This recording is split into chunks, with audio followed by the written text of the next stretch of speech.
Hello, everyone, and welcome to a special podcast today. We're going to be doing. We sort of did one a few years ago on the death of the 3DS.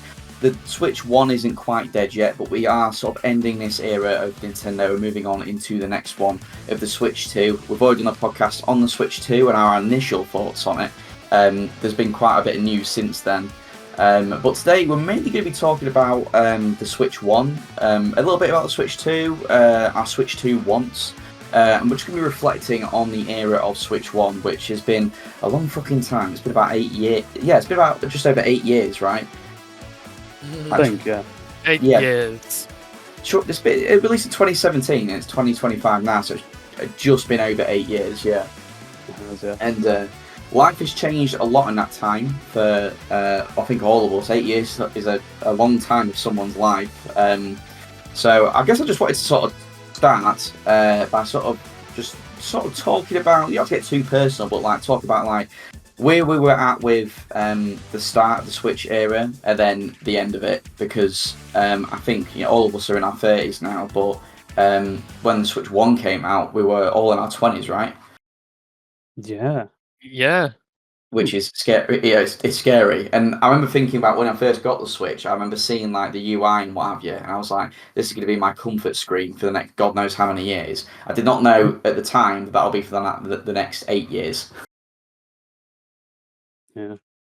So I guess like we'll start off with you, Gavin. But like, where was you at when the Switch 1 came out? Like in a headspace in terms of like, we've just had the Wii U generation. What did you think? Going into the Switch generation, did you think this was going to be the thing that would save Nintendo? Honestly, I was skeptical, like a lot of people, because the Wii U was a failure and Iwata was no longer with us. We had new leadership at the company. I just didn't know what to think about the Switch, but of course I gave it a chance and I bought it day one, along with Breath of the Wild. But to think that the Switch would be massively successful for Nintendo, they needed this to succeed. Otherwise, they wouldn't make a Switch 2, would they? No. I mean, it was. I don't think it was really a massive question of if the company will continue to exist, because I think that we've discovered, at least with the Switch generation, and Nintendo was quite smart with the finances in terms of like saving money. I mean, they had a shitload of money in the bank during the Wii generation, which probably helped. Obviously, higher ups at the company cut their salaries to sort of keep the company healthy, and they don't have any debt, so that's like a massive thing that they don't have to worry about paying out anyone that they owe money to. No. Yeah, but even so, they needed a success after the Wii U. There was Absolutely. just nothing else would have mattered. I mean, it even wasn't the a 3DS choice. was like the Wii U was a catastrophic failure, but even the 3DS was what was it, like 70 mil? It was like 75 million. It's not bad, but it was half the number of the original DS. Yeah. The 3DS is what carried them, and I guess Amiibo and their mobile games during that period. I think you can sort of look at the previous generation, and if you look at the Wii, the 7th generation for Nintendo, which was the Wii and DS, and that was like combined, that was like 250 mil. Yes. The 8th generation, at least before the Switch came, would have been just under 100 mil, which is pathetic. But where was you, SBO, at with the Switch? How did you think? I mean, before the announcement came, when we knew it as NX, was you? I don't know what your opinion was on Nintendo at the time, really. I can't remember if the Wii U was the first console I actually got on launch, but I do remember I was quite just pleased with it. I was just having the time of my life with the Wii U, enjoying Smash 4. Remember that? And then suddenly, next console, and I'm like, well, no, I'm still playing with this toy. I don't want another one. That's how I feel right now, actually. Like the Switch has still got more to give. Yeah. Mainly because of my backlog. Yeah, same. Well, yeah. Yeah, I think too that we can complete our backlogs in 4K. Woo! Huzzah. I was going to say that I think that what you were saying about Smash SBO is Smash is actually the game that kept me sort of distracted with the fact that the Wii was getting like nothing else really. Yeah, Obviously absolutely. it did get games, but like after Smash, I would say the only notable releases for myself that I really enjoyed was Splatoon and Xenoblade X. And then after that, it really was sort of a waiting game until the Switch came out. But I definitely was more on the side of. I was actually eyeing up a PS4 at the time because I was like, there's just so many game drafts on the Wii U, and the 3DS was struggling as well. And I just thought like, I am really losing faith in Nintendo here. And the Switch for me was like the one last go. If it didn't do very well, or if it was as disappointing as the Wii U, I think I might have jumped ship, to be honest. Apart from Xenoblade, I would have come back for that. Yeah. But I guess like in terms of like life bits, then obviously, but I guess I'll kick it off. But when the Wii U, sorry, the Switch came out, I was 22. I'd literally, I think when I got the Switch, it was around July 2017. I didn't get it at launch. I actually got Breath of the Wild on the Wii U because I was like, no, I'm not dying to the hype. I can wait, and then I couldn't wait and got it anyway. So I got the Switch in July, and I actually got it with no games. I got it on a really good deal from a supermarket in the UK called Tesco, and at the time I actually worked there, so I got a good discount on it. And I also had some vouchers and stuff. So I think I ended up getting it for around £200, which was about £80 off at the time, which was pretty good. Not bad. Yeah, but like I thought about games that I wanted to get with it, and to be honest, like I wasn't fussed about. I already had Breath of the Wild on the Wii U. I wasn't fussed about ARMS. I think was out at the time. I wasn't fussed about ARMS. I already had Mario Kart 8 on the Wii U, so I wasn't really fussed about Deluxe. So there wasn't really anything out that I wanted, and it just sort of sat there for about a month until Splatoon 2 came out, and that was the game that I decided to pick up. And then after that, I think Sonic Mania and Stardew Valley came out, and then obviously toward the end of 2017, we actually got stuff like Super Mario Odyssey and Xenoblade 2, and then that's what really kicked off my love for the Switch after that. Yeah, it starts super mild for you because I mean, even Sonic Mania and the like aren't exclusive or anything. No. So for you, it was more a bit of a set piece until it actually picked up momentum. Yeah, the only exclusive was Splatoon 2, which was a really good exclusive. And to be honest, if it wasn't, if we weren't so sort of barren for choice at the time, I probably wouldn't have picked it up because I did love the first Splatoon, but I wasn't really fussed about getting Splatoon 2. But when it sort of was like, I need something to play on my new system, I decided to give it a go. And I'm glad I did because, at least for me, I thought it was much better than the first one. Yeah. But then fast forward, when I got that, I've just moved out from my parents' house. Fast forward, and I've moved since then. I'm with my partner now, and her 2 kids. I'm 30 now, and I've changed job a couple of times since then. It's just sort of like 8 years doesn't sound that long, but when I think about the start of the Switch life to now, a lot has gone by, and I think it's especially evident in when I look at pictures of my shelf from like the first year to the last year, and I'm like, oh my god, I had like 5 games for the first 2 years, and then 2019 going onwards, it's just ballooned into an unthinkable amount of games on my shelf. Yeah. Oh, I mean, how's your shelf doing, Gavin, with the Switch games? Because I know, I don't know how many you've got now. I am sitting at I don't remember. Hold on, I got the number. Oh, he's got a number.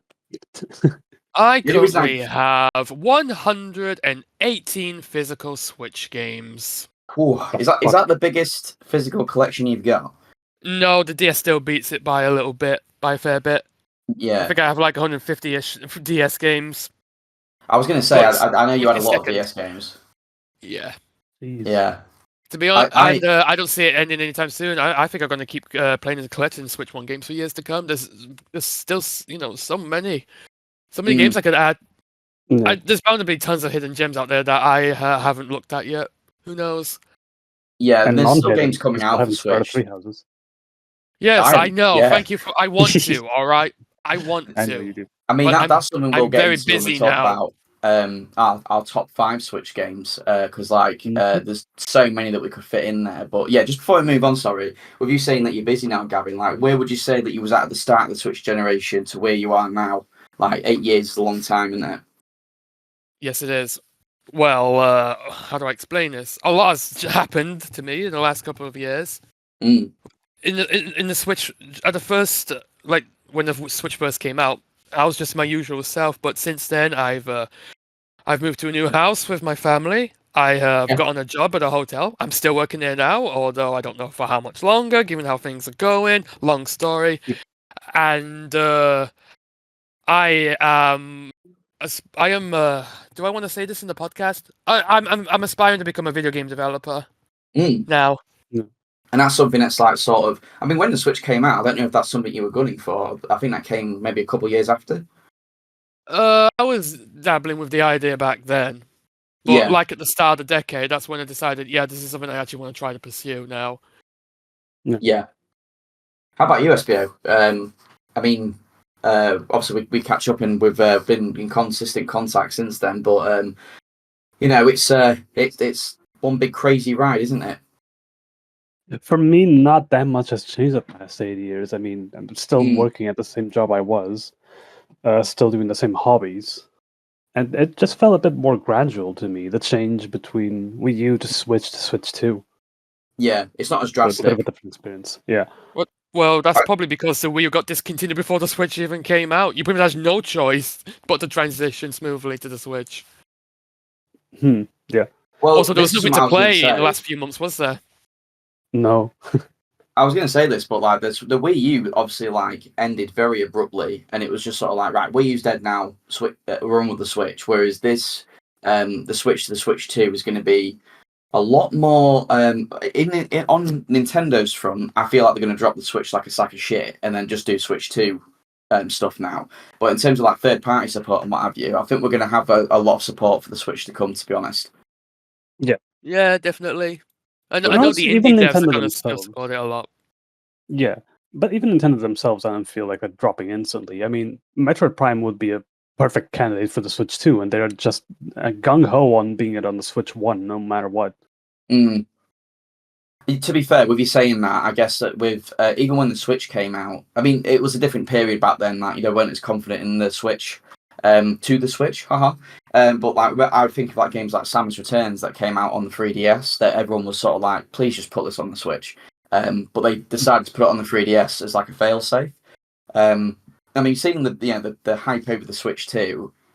Say that hype at the start of a console generation doesn't always mean success. The 3DS had a lot of hype and the sales were strong at first, but then that very quickly fizzled out. I don't think that'll happen with the Switch 2, but you never know. Yeah.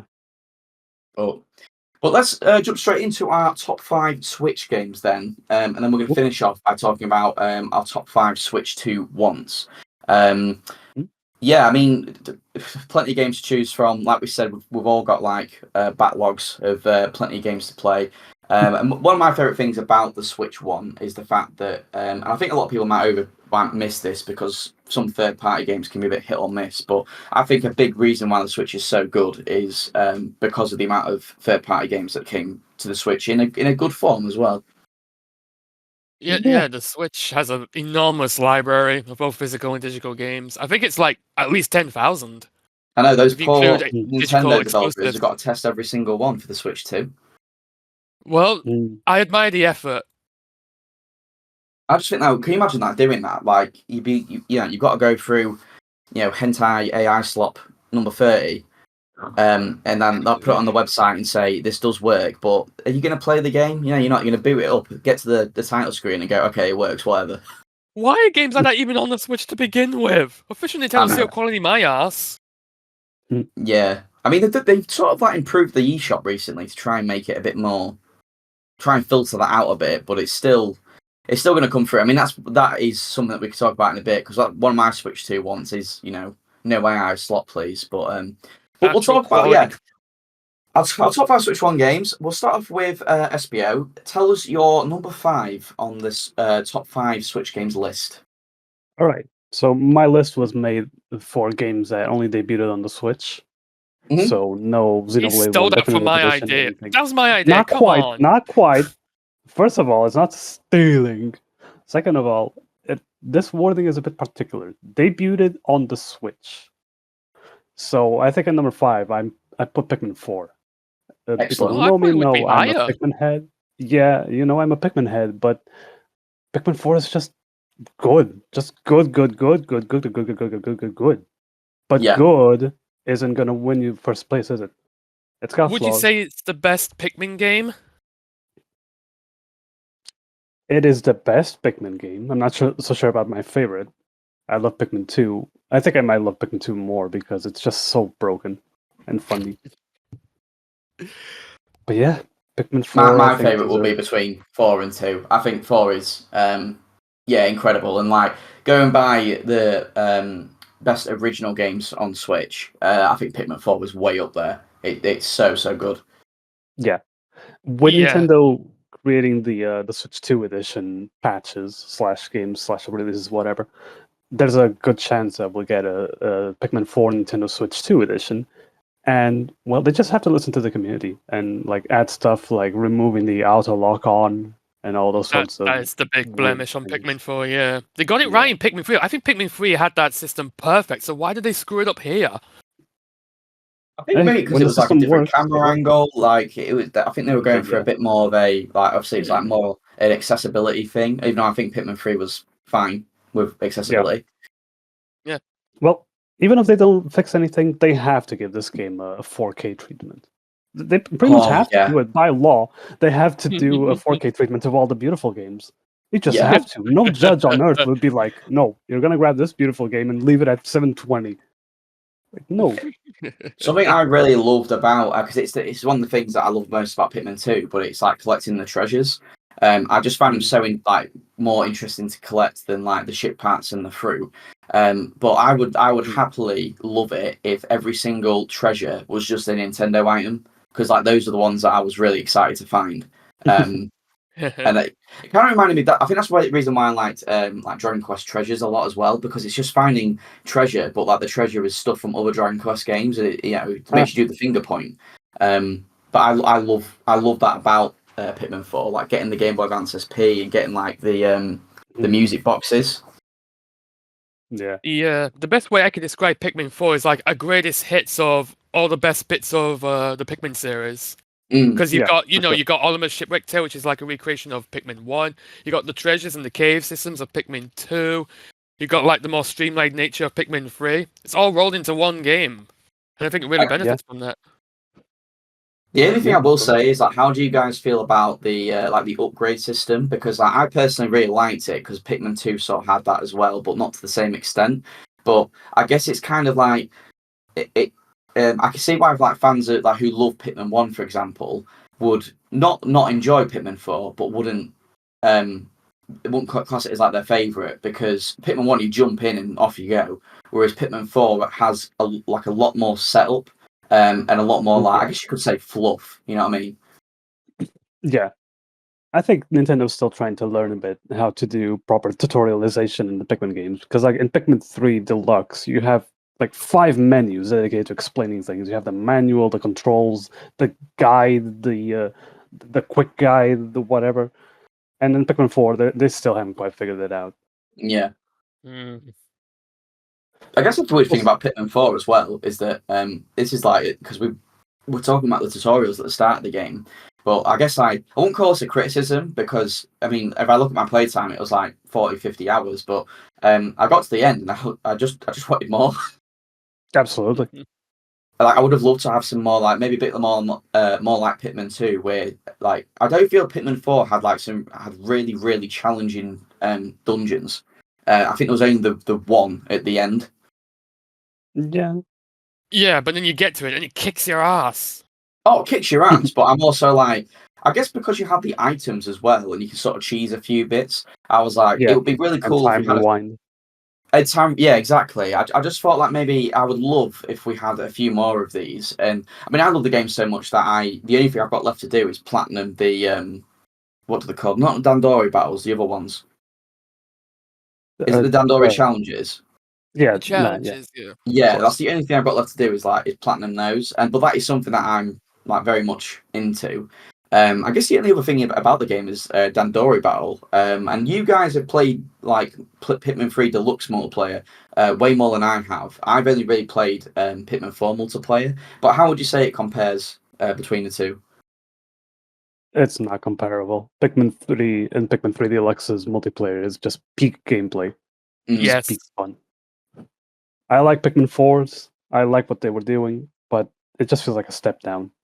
It feels like they've really Exactly. focused in on this one mode instead of like the plethora of modes you had in 3 Deluxe. But yeah, a bit, yeah. But that's just from like my viewpoint looking outward because I haven't played much of it. I've seen you guys play a shitload of it, so I was just wondering what you thought of it. Yeah, I still think Pikmin 3 has the best multiplayer mode. Dandori Battle is fine, I guess. Mm. It But works. there's just something so engaging about you trying to fill your own bingo board and looking at the other player's bingo board and be like, no, I gotta get that item before he Yeah. does. Yeah, Stuff like that. Instead of it's Yeah, just Dando- sort of like collect- grabbing what you can. Dandori Yeah. Battle is literally just who's the bigger hoarder, and that's just not as interesting. Yeah. I think there's one point as well where, like, I think because we were playing quite a bit of it, and I think my strategy at one point was just get as many equipment Pikmin as you can as fast as you can, and then there was like a certain item that you could use as well. I think it might have been the ultra spicy spray, but like literally just all the loads of Pikmin and ultra spicy spray, and that was it. It seemed very that was like the meta, but Yeah. that's only from what that could be like the noob thing, but I don't know. But with as we're putting this at number 5, Gavin, because we're not going to repeat ourselves. Where did you put this on your list? Because you said it was on your list as well. Well, it was, but then I had to think about it. Pikmin Oh. 4 has just barely missed my top 5 now. Oh, okay. I thought you said you put it higher. That's all. No, it's like I put it number 6, but this isn't a top 10, so Yeah. Oh, that's fair. Yeah, that's fair. Okay then, so let's move over to Gavin. What is your number 5? Your 5th favorite Switch game? Well, as I just alluded to, it was almost Pikmin 4, but then I remembered Metroid Dread exists. Metroid Dread is my number 5. I think Metroid Dread is the best 2D Metroid has ever been since Super Metroid. It's just that damn good. Yeah. It's just Metroid Dread, I feel like is one of those games, those rare games where you're trying to find something bad about it, and that's just not like the only critique. Like for most games and most media and most creations, the critique is the good stuff and the bad stuff. But for a select few, it's like there is no bad stuff, so it's just what good is there, and if it could have more good, that's it. Yeah, you're judging the game based on what it is and what it isn't. The only thing I will criticize about Dread is the music. I wasn't massive on the music, to be honest. Well, it's dreadful, isn't it? Ha ha ha! It's not dreadful. It's like it does the job. I guess I see it more of like like Breath of the Wild, Tears of the Kingdom. I don't like their soundtracks either. Just because there's nothing fucking there. And Dread is like it's very atmospheric and it does work. But I remember at one point feeling like in like Super Metroid or even like Zero Mission, Prime 2. I just think like there's these really good like tunes that you can like bop your head to or you'll remember afterwards. Whereas with Dread, it really immerses you in that moment. But when you come away and you think like, what music did I like from that game? I think maybe a couple of the boss battle tracks, but like apart from that, I didn't really remember too much. Yeah, very true. But the gameplay was absolutely stellar. I completely agree. It like perfected the gameplay that Samus Returns was going for. Yeah, Samus Returns was also very good. It had a few rough edges, but Mercury Steam did a very good job. But then with Metroid Dread, I think they got it absolutely right. I just don't think 2D Metroid can get much better than this. Super Metroid, debatable, but Metroid Dread is honestly right up there with Super Metroid as the best 2D Metroid. It's super I'm definitely wanting to replay it because right now I've only played each 2D Metroid once, so my memory of other 2D Metroid games is from a long time ago. But I do remember really loving Zero Mission and Super, and I think I put Zero Mission Super, and then maybe it's either Fusion or Dread for me after that. But I did love Dread. I think it's just one. I think in the moment I was like, I played quite a few Metroidvanias, so I wasn't as like, hyped up on it as maybe Yeah. I should have been. But I definitely like to go back to it at some point. And that's the good thing about it. It's not overly long, is it? It's a game that's meant to be replayed over and over. It is. Yeah, that's the beauty of the Metroidvania genre as a whole, really. Yeah, I guess like one thing we'll talk about just before I move on is how did you guys find the difficulty? Because that was like a big source of contention at first, and actually didn't. I think they patch the game to make some bosses easier. People, I don't remember. I remember people bitching about the difficulty level. The game is hard, but it's fair. Yeah, I thought that. I don't There's no remember them sense- making it easier. What I do remember them doing was actually adding a one-hit kill mode to the game after launch. Yeah. Oh, making it harder. Yes. Yeah. Yeah, I do. I remember it was mainly because the only boss that I like really genuinely probably struggled with for a bit was actually Ravenbeak. That took a while for me to get that sort of pattern down. But the fact I don't mind a boss being difficult if you're given a lot of options, and Dread gives you a load of options. Was it the phase shift move is fucking ace. Like that as a movement option, that is so fun. I love a game where you just feel in absolute control of your character. Absolutely that. Yeah. And that's something that Metroid Dread also does amazingly well. Like Yeah. Well, you're no longer like awkwardly standing still to do like the counter attack. You carry on moving, which is one of the biggest improvements from Samus Returns as well. Yeah. That's It keeps the sort of what gameplay I was going. thinking. Yeah, and I feel like because the extra powers that they added in Samus Returns, I wouldn't say that they were like absolutely essential to Samus's toolkit. Whereas like stuff like the phase shift, that feels like that probably won't come back, but that feels like a very useful technique that can be applied in different scenarios and not just like a very specific one. Yeah. So, but two very good picks there. I'm going to probably pick one that's maybe a bit preemptive for your guys' lists. I don't know if it's probably most likely on here, but my number 5 is actually Super Smash Bros. Ultimate. Only number 5? Okay. Only number 5, but do you guys have that on your lists? I do. Yep. Okay, where did you guys place it? We'll start with Gavin. I'm not going to spoil it. Well, we're not going to repeat, so you might as well say it now. It's number 1. Ah, It's okay. number one for me as well. Yeah. Oh, okay, interesting. Well, I mean, let's dive straight in. Well, I very much got into Smash 4. It was my game that got me into sort of like the competitive circuit for Smash, and like it was like we were saying earlier, because I was so into that game, it kind of really carried the rest of the Wii U generation for me. And then when Ultimate got announced, it was like it was the second coming of Christ. It was like, oh my god, it's back. Especially because, at least competitively, Smash 4 was very rough at the end. Even though We don't talk about that. well, I still found it a very like fun, casual game, a very fun party game to have. And Ultimate was just absolutely insane. It blew everything out of the water. It was if you think about, because it's been quite a long time now since like the DLC ended for Smash Ultimate, but like that really, the excitement that game kept for over the next like what was it, like 3 years since it came out, like from 2018 to 2021, 22. Like it was insane how the momentum of that game just kept going throughout the Switch's life, and it's really weird to think that the game is as old as it is now. Yeah, that's kind of hard to believe. Yeah.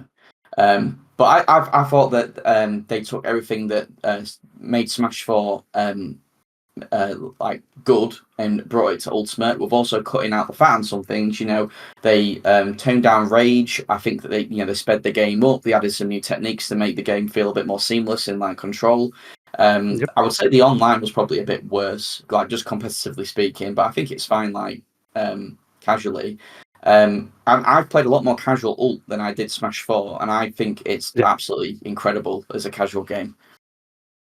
Yeah. It's just fun. It just works. It just does everything it's meant to do well. But there's so many variances as well. It feels like a game that will never stop giving you these new moments. Absolutely. That's why me and Gavin play the game every Saturday and every Sunday, along with DD Bound. That should make a Like it should make the fact that it's on number one no surprise then. Yeah, But It's not just Smash, that either. yeah, Ultimate isn't just good because it was made well. It's just also a bit of a game that will never happen again. Like yeah, Yeah, you're not it's supposed to bittersweet, have that isn't it? many third-party games. Yeah, and on top of not being supposed to have this much content, I mean, over 1,000 songs. That's not a yeah, thing. On top of that, it's like you're not supposed to have a game with nearly 90 characters that are all more or less balanced, with like each yeah. one having like 60 moves. That is not a thing. It's That is crazy. easy. Yeah, when you're playing the game and it's like, oh, this move is a bit cheap and whatever, and maybe that character ranks higher in the tier list, and you're like, oh, this game, whatever. But when you look at it from afar, this game shouldn't exist. Like Mhm. it's wrong. It's a violation of like normality. It's an It just incredible achievement. it is. It just peaks above and beyond. It made so many like dreams come true as well. Yeah, I Yeah. can I can agree to that.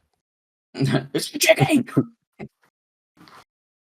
But it was the reactions of like of stuff like that makes it so memorable. Yeah.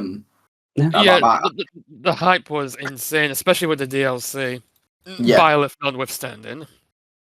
I do wish they Oh, almost like did release a version of the game with all the DLC included, because as much as I love the DLC and how long they kept it going for, it just if this, like we said, if this is a game that can't be repeated, and it's not going to happen again, and maybe in the next Smash game they do, cut the roster quite significantly to try and make Yeah. maybe they've got a gimmick that they want to do or something. Yeah. But if they do that, then the fact that we won't really have a version of this game that we can just get and be like, it's got everything there, is like, that's such a shame, because the DLC does add a lot to it. And to be honest, Mhm. if we're going to criticize the game a little bit, when the game first came out, it did not have all the modes that it probably should have done, to be honest, at the start. Yeah, that's right. Yeah, There's no but at home run least they contest came and out stage as building. free. What's that? They did come out as free updates later, so They not did, too yeah. bad. I think I just like when I first got the game, I thought like obviously we were loving the game, and I was very Yeah. competitively minded at the time, so we're trying out all the characters and that. But I remember when I like started to look at all the different modes and stuff, and I was like, "Where's home run contest? Where's the Yeah. stage builder?" And I just felt like it was really weird that it's called Smash Brothers Ultimate and it did not have this. Obviously, it did eventually, and it got all this like content added. And I think the only other thing I can criticize the game for, and it's not even really a criticism because I do understand why they had to swap it out, but the spirits have got nothing on trophies. Yes, I love collecting PNGs with no flavor text. Yeah, Mm, I think that's the thing. They don't have any flavor text or like background on who the character is I or do like what appreciate games the they've appeared in. vast quantity of spirits, but you really couldn't add just like a simple paragraph to each one? Why not? Yeah, I And think also, like even in terms of gameplay, the spirits aren't that much. Because like in Smash 4, when we were playing casually, sometimes we'd pull out a character with different moves or like a lot of defense but no speed. And even though those are gimmicky, and if you use them properly, they're incredibly broken because casual. They still manage to more or less balance themselves out. But here in Ultimate, if one of us wants to pull out a spirit for whatever reason, they're gonna dominate because the spirits are just so broken and make our yeah, characters so much stronger. It's like spirits just end up getting forgotten for all the reasons. yeah, it's a bit of a Yeah. shame, really. I mean, I think the same about the final Smash meter. To be honest, I think that was just a bit too much for even a Yeah. casual audience, Maybe. especially because of how like powerful they are. Because I remember at the time when we had a podcast years ago about if Final Smash Meter should be legal in tournament play, and I was like, "Are you fucking joking? Like, I can't even No! believe this is a discussion." Me and SBO can definitely say absolutely not because we did an entire tier list of Final Smashes. Some Final Smashes just infinitely better than others, and Yeah, some are completely useless. Yeah. It's not even funny. Mr. Game and Watch, Yeah. Jigglypuff, Roy. well, I thought like because when they said like, "Oh, they've toned down the power of it," I was like, "Yeah, but Marth still kills you in one hit." Yeah. So how has it been Yeah, toned down?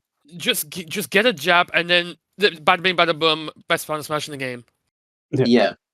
Yeah. I don't know. I found it a bit weird. Like, I can see why they wanted to do that to try and make it I guess a bit more like a normal fighting game in a way, but I don't think it was handled very well. Reminded me of PlayStation All Stars in a way, when they try to do that, but that's how you actually kill someone. Oh yeah, damn.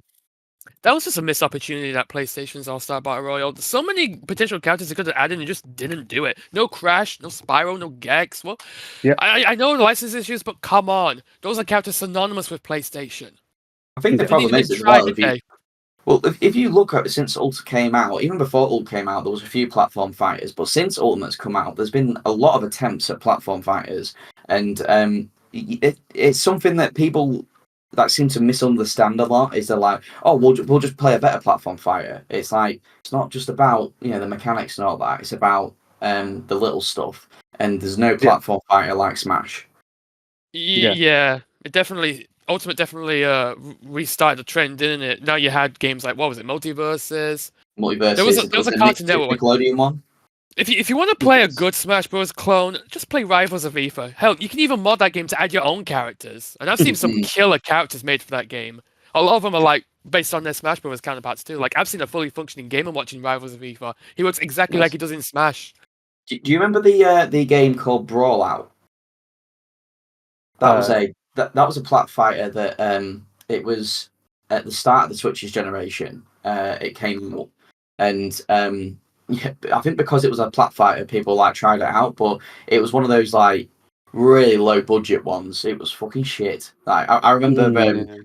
I think I think it was EGX or it was some gaming event we went to. Early on in the Switch's generation, and the Brawl Out was there. They were trying to get people to play it, and I remember even looking at it and thinking, "Man, that is so slow. That's slower than Brawl slow." Yeah. No wonder it didn't take off. Yeah, I mean, I guess the last thing we could talk about with it quickly is the adventure mode. What did you guys think of the adventure mode? Because it was the main single player content. It was super repetitive. Yeah. It was fun. I wasn't a fan. I never really got it's fine the for what criticism. it is. Yeah, more or less. I never really got the criticism for people being like, "Oh, like for Brawl and Ultimate, the adventure modes being like, oh, all you do is fight." Like, yeah, that's the game. It's a fighting game. Yeah. What did you want to do? I guess I don't know if you guys feel like this, but so do you remember the event battles you could do in Smash 4, Brawl, and Melee? Yeah. I don't know if I'm misremembering, but those felt great. They were really fun. But then I feel like the spirits in the adventure mode, that's what they were trying to do, but it doesn't feel as fun. It feels a bit off, yeah. Wow, I don't know my what it number is, one though. Switch game and I'm criticizing it this much. What's wrong with me? Oh no game is perfect. I mean, it's kind of easy to say how good it is because you could just look at it and be like, look at all the content, and then it's like, is the game perfect? No, it's not. But I mean, this is why it's at my number 5. No, partially, it partially, it actually. I was thinking about what is my number 5 because my top 4 are pretty cemented. But I was like, what is my number 5? And to be fair, I do favour single player games over multiplayer ones. So, but I was like, what is the best multiplayer game on the Switch? And it's Smash easily for me at least. Yeah, absolutely. So, yes. but let's go back to SBO then and talk about his number 4. What's your number 4, SBO? Actually, we can skip mine because it's Dread. Oh, okay, fair enough then. That was easy. We'll swing back round to Gavin then, and we'll ask Gavin, what was your number 4? My number 4 Switch game is Super Mario Odyssey. Ooh. I can't believe how well this game has held up. Yeah, I still think it's one of the best running games on the Switch, which is crazy because it's in its first year. Yeah, have you ever had that game where you're just playing through the whole thing and you're smiling nearly the entire time you're playing it? That was Mario Odyssey for me. This game was it was joyous. That's the best way I can describe it. It's just an absolute joyous game. Even though it goes a bit off the rails sometimes with its ideas, that's what makes it so memorable. 1 minute you're in a colorful you're in a colorful kingdom that is very Mario. Then you're in a city populated by humanoid characters. Then you find a freaking Dark Souls dragon. This game just throws you for a loop every time, and it doesn't feel out of place at all. It's just the light of the entire game for me.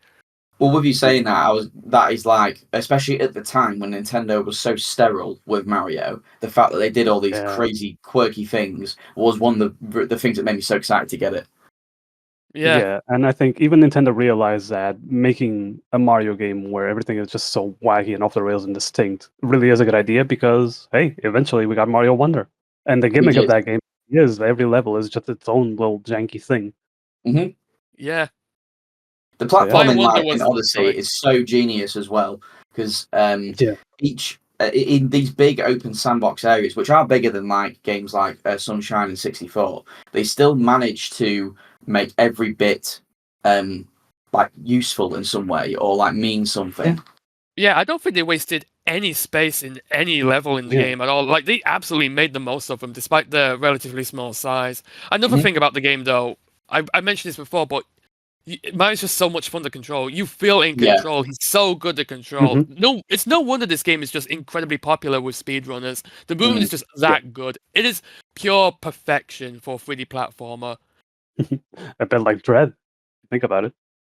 Yeah, Yeah, it's but all about the with movement. the Z-axis thrown in there for good Yeah. measure. Something I loved about it was, and it's funnily enough, it's really interesting because my partner's son like absolutely adores Mario, and that's my influence. But I actually because he somehow knows about different Mario games that we haven't like I haven't spoke to him about or what have you. And he was like, "Do you have Mario Odyssey?" And I said, "I do." And he was like, "Can I play Mario Odyssey?" And I was like, "Yeah, of course we can." So we stuck it on, and he absolutely was like in awe of it. But one of his favorite things was to just dress Mario up in different outfits, and it's Yeah. like I forget really that was such a big feature. And it's great because there's so many different ones. And as soon as I got the Mario 64 outfit, I was like, that's my that's my guy now. Yeah. Nintendo had a big hard-on for character customization this era, didn't they? They did, yeah. Also, yeah. It was especially that first year where well, it was weird actually. They're like big games in that year. It was like Breath of the Wild, Mario Odyssey, Splatoon 2, and Xenoblade 2. And Xenoblade 2 didn't have character customization, like in terms of like how they Yeah. looked. But in Mario Odyssey and Zelda, their two biggest franchises, they sort of did away with their traditional look and then just let you dress them up however you want. Yeah. But it Can really you made imagine it. like Disney doing that with Mickey Mouse? Yeah, Oh, exactly. I think it really added to it. It made sense though, and this is something that Nintendo has done throughout the Switch generation. I feel is they've made it's always most of the time it's made sense, and like with Mario especially Mario Odyssey, he's going on this like globe-trotting adventure, and even the map is like a tourist map, isn't it? So it's like, of Mhm. course you pick up a souvenir or a sombrero from whatever Yeah. kingdom. So it makes sense why he would want to change outfits and stuff. Yeah, it's a world tour. The only thing I will say is, like, I guess, and this is something that I am jumping back and forth between because I loved collecting the moons and what have you. But do you like how I guess readily available the moons are, or would you prefer that to have less moons, like Mario Galaxy or Mario Sunshine? Oh, it's a bit tricky. I think my Odyssey did it fine for what it was. Yeah. It's basically a giant scavenger hunt, really, like an Mm. Easter egg hunt, Yeah. I guess you could say. While you look at Mario 64, Sunshine, and Galaxy, those are mission-based games, but this game is Yeah. just a big Easter egg hunt. So I think I don't have a preference, honestly. I think my Odyssey does it fine for what it is. Yeah. Gavin's got a good point.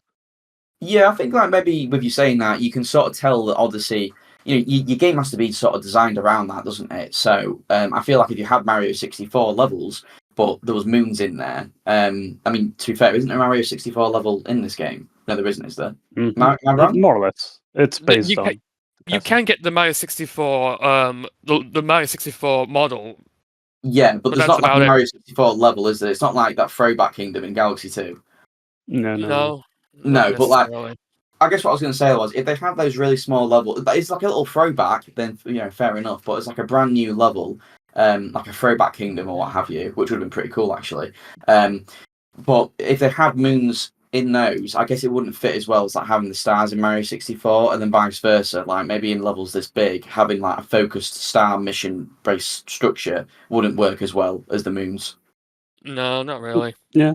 So, but it's a testament to how good it is, considering it came out. I mean, it's to me still it is the flagship title of the Switch. You can say how much Mario Kart sold or what have you, but like that is well, and Breath of the Wild, I guess. But for me, like the Mario Odyssey is the Switch title, I would say. I can see that. Yep. Yeah. That's why it's in Yeah. my top 5. That's what. Mhm. That's even though it was released in its first year. That's why it's in my top 5. Yeah. Well, swinging to me, I guess, my fourth favourite game on the system is actually Dragon Quest XI-S. I knew it. Yeah. So, this is. I go back and forth between which is my favourite Dragon Quest game. It's between 11 and 8, I think. But this one it's so good. I mean, I think you have it, Gavin, but you haven't played it yet, right? I have it. I haven't played it yet. There's another game on my backlog. I Yeah. do want to start playing Dragon Quest. Maybe I don't know, next year when I finally finish Three Houses. I don't know. I It's will just- do it. I promise you. It's so fun. It's a JRPG, but it's so colourful and goofy and zany. But it's still got like a lot of heart. And some of the stuff that they added in the definitive edition is like some of the best stuff in the game. Personally, I think the post game I feel is the best post game in any game that I've played. The music is good for a Dragon Quest game, but I don't think it'd be something that most people would listen to outside of it. There's so much good customization. It is just so fun, and you just feel so like happy while playing it. It's just I think I watched a Scott the Woz at a video on it actually, and he's not an RPG fan, but he played a bit of this game, and he said this game's just so lovely. That's like that. That's what it is. It's just so lovely. And I can't wait for the next Dragon Quest game. And every Dragon Quest game feels like that. And they even had like a 2D mode where you can play the whole game in 2D, like the SNES Dragon Quest games. And that's just crazy. That's not something they needed to do. Yeah, I think Dragon Quest 12 is guaranteed to be on the Switch too. I mean, didn't Square Enix Yeah. say one of their big strategies is to be multi-platform Yeah, going forward? It'll be silly. I mean, don't put it on Xbox. You don't need to put it on Xbox. But at least Nothing put it needs on to be on PlayStation Xbox Switch. anymore. Xbox is dying out. Yeah. How long is Dragon Quest 11 anyway? So, well, one thing I did, and I think one of the reasons why I enjoy the post game so much is the initial game to reach the first credits it took me about 70 hours, I think. It's definitely going to take me a while to get into the game then. Yeah, I'm going it's to a long need to game. really sink in the time for it then. Yeah, and then, well, what I did was I beat the game, and then I could tell it was post game, but I was like, I'm not going to do that quite yet. I played another game, and then I came back to it, and then the post game, depending on how deep you want to go into it, can be like another 30, 40 hours. And I did all of it, and it was absolutely fantastic. And I'm glad I took the break because I think I would have been a bit burnt out on it, but it's so good, and I do like, especially you, Gavin. I urge you to play it if you've got it already, but I know it will come one day. It's someone's first Dragon Quest game. It is perfect. Yeah, I honestly don't know where to start because I managed to amass a couple of Dragon Quest games over the last couple of years, and I was just wondering where should I start. Yeah, I think the best starting positions or starting games would be. I mean, my first one for traditional Dragon Quest was 8, and I would say 8 or 11 are your best ones to start with, and then you can go back to the older games. Right. Okay. I'll remember that then. Cool. So let's go back to SBO. What is your number 3, my friend? That would be Fire Emblem Three Houses. Yep, I was waiting for it. All right. Okay. Yeah. Let's hear it. So, basically, we have Fire Emblem, your typical Fire Emblem, except they went far, far too hard on the storytelling and the settings and the characters and the intercharacter relationships and the socio-economical, political, religious aspects of every district of every part of the country. And it's just all of that just makes for the experience to be so rich. It's like for most games, even it's like, oh, you got to go to the desert place and get the MacGuffin, and then they'll help us defeat the big dragon. And then you go to to the desert place, and it's a desert place, and you find like some pyramids and ruins, and then you get the MacGuffin, and you leave, and that's it. The desert place entered your mind and left your mind. It is gone. In Three Houses, that desert place has a name. It has history. It is where one of your characters came from. It definitely has like divisions between like 3 factions or 4 factions, and all of them have like social economical reasons for wanting to like explore that land and like Yeah, yeah, and then you just go back to it in a different mission and they're it's referring not to just that another place map. again. Yeah, no, Oh, everything that's is ace. thought out.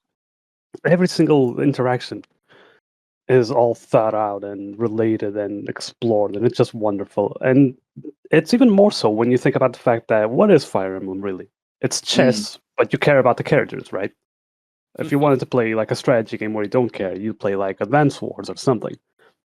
So you play Fire Emblem because you care about these characters, where they came from, what their goals are, and the settings of Three Houses and all the religious facets and again economics and political things, especially political things, really give these characters a lot of real life. Like when they're talking about, oh, I'm really so concerned about what my parents are going to be doing when they're like if that other kingdom comes to invade us. It's not just fluff. They really feel that. They really do have that fear. That thing really might happen. Their parents really might have some impact. They may even die. It's really all real. Ooh. So it makes the world yeah, feel so rich, I imagine. Yeah, Fire absolutely. Emblem isn't exactly all about its politics, is it? I mean, just look at Path of Radiance. That entire Yeah, game's plot is racism. Mm. yeah. But here it's not so much politics as in, oh, what's wrong and what's right and what's right. It's more like Taxes. yeah, a bit.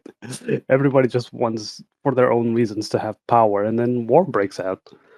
And it's certainly a far cry from the typical war reasons you have in Fire Emblem, which is just the good guys versus the bad guys. Here, it's Yeah, always a yeah. bit more nuanced, I guess and like that, that's of something that course, like Engage didn't quite have. You know, later on. Obviously, that was the latest Fire Emblem game, but it sounds like Three Houses had a much more in-depth story and characterization going on. yeah, especially compared to what came before it and after it. I Yeah, mean, yeah, before it came Awakening and Fates, which didn't really care about the story, and then Fates is a joke. yeah. And then after it, Engage also doesn't care about the story, even less than Awakening. Awakening has a small story and a bit of a cliche, but it cares. Whereas Mm. Engage just doesn't care. Engage is, haha, look at all these emblem rings. Look at Marth, he's floating. Anyway, go kill the dragon. That's it. GG. And yeah, all of that is just in regards to the setting and the characters and whatnot. There's even all the gameplay aspect, which, granted, Engage did do some things better on, but that doesn't mean that Three Houses' gameplay is bad. It's you have so many choices between things to do compared to some Fire Emblem games where your, let's say, your soldier only really has one attack, which is use the lance or use a different lance, use a killer lance. That's it. You have 2 choices. In Three Houses, you can use a lance or the killer lance, or you can use an axe or a bow. There's really little limitation in what weapons you can use. That character may even be able to use magic. You can use a gambit from your little army that follows that character. You can Was it use Three Houses that got rid of the weapon triangle? yes, uh, How yeah. did that affect the gameplay? Did it free it up a little, or do you think it made it less strategic? I don't think it made it less strategic because there's still so many variables you have to keep in mind. So they Yeah. got rid of one but replaced it with many others, like the crests, the gambits, the weapon effectiveness still exists, stuff like that. Mm. Um, I mean, it's not much higher on the list because it does have problems. Some plot points are explored and then dropped. It's just unsatisfying. Some like characters are a bit unashamedly stupid instead of being like nuanced like most of the characters are. Some routes are better than others. And Well, this is what I was well, going to after we say got just quickly about yeah, the routes, because something I think Free Houses did just great off the bat is I feel like it took the gimmick that Fates wanted to do and did it better. You know, yeah, the different pathways. You know, in Fates they made it 3 separate games essentially, whereas in Free yep, Houses it's all in the same game. They just did it so much better, and like you know, there's reasons to replay the game. yeah, absolutely. Mm, People may criticize that, oh, you pick a different route, but you still have to do part one of the game, the first half. It's exactly the same because it's just everybody having fun at the academy. And mm, like, eh, I mean, okay, but those same people are the kind of people that want to do replays of games anyway. And in the classic games, if you replay a game, you have all the chapters be the same. So yeah. come on, dude. No need for that. But yeah, some minor gameplay mechanics that could be better, and Engage having launched did show us that, yeah, maybe this button doing that or this menu item existing works a lot better than not. But I feel like UX and UI and controls are still something that's going to be evolving for the Fire Emblem franchise. Yeah. Because other than that, yeah. I was just going to say, how's the music? Phenomenal. I was going to say, like, the music for the other Fire Emblem games that I've played has always been absolutely top notch. So I was just wondering how it was in Three Houses. It's not any different here. It's just top notch as well. Oh, fantastic! Hearing you talk about it, it makes you really want to just because my rule is that I don't want to play Three Houses until I've finally finished Conquest and Revelations, and then played Echoes on the 3DS, and then I want to do Three Houses. But I'm like, maybe I should just play Three Houses now. I don't really care about the order I play them in. You've definitely put my interest, though. Yeah. I mean, I've kept up with Fire Emblem, like owning the games wise. I just haven't kept up playing them. I got Three Houses a couple of years ago because I thought I feel like this might get a bit pricey at some point. So I got Three Houses. Its value, yeah. Yeah, and then I got Engage when it came out. It's weird because I think Engage actually goes for less than Three Houses. Because it's not a fan favorite. People don't seem to like Engage from what I'm hearing. Yeah, I think the gameplay apparently is amazing, but it's like that story that Three Houses sort of set a precedent for. It's Fire Emblem fan fiction. Like, everyone is here. Yeah. Because it was like, oh, yeah, I've got math in my ring, or stuff like that. So, well, it's definitely the biggest fan service Fire Emblem game, I guess. Engages. Yeah. Well, because all the characters from across the series are here. Everyone. Definitely. You got Marth, you got Sigurd, you got Lynn or whoever. It takes some cues from heroes, maybe. Oh, I've pulled Marth out of the ring. He's got a sombrero on. It's sombrero Marth. Pretty much. Did he actually Is it actually like a story or lore reason for why all these lords are in one game? I wouldn't. Have you played Engage SPO? I have, yeah. Okay, is there a reason? I don't think so. Spoiler. No. Oh, okay. I picked up the ring. Oh, it's just Marth's here. Okay, let's go invade some countries. I think the rings have a bit more meaning, but if they do, it kind of flew past me. Yeah, it's like probably lost in all the other muck that they end up saying. A bit, yeah. Yeah, because they basically have to tie in every single Fire Emblem game together. Yeah. Like they are just so distant from one another. Sometimes you get sequels like Mystery of the Emblem and Radiant Dawn, but they're usually separate from one another. So it's like, how are you supposed to tie them all together in this one game? Yeah. You kind of don't. You just have the Elios experience, which is just the world in which the Engage takes place, and the rings exist. That's maybe it's a kind of like you switch the brain off. It's literally just fan fiction then. Yeah, exactly. Yeah. So Three Houses, very good game. They actually sold a shit ton as well, which is it sold decently. Yeah, I think it's the best selling Fire Emblem game. Yeah, I think it is as well. It's probably between that and Awakening, I imagine. Yeah. Yeah. So let's swing round to you, Gavin. What is your number 3? If it's not been said already. Here we go. Right. I can't wait for the detractors of this game to start typing out their essays at the very mention of this game's name, but I don't care. Oh, say it. My number 3 Switch game is The Legend of Zelda: Tears of the Kingdom. Oh, it's a we're going to talk about it. I've already said my piece at least once on these podcasts before, but I will say it again. This game quite heavily.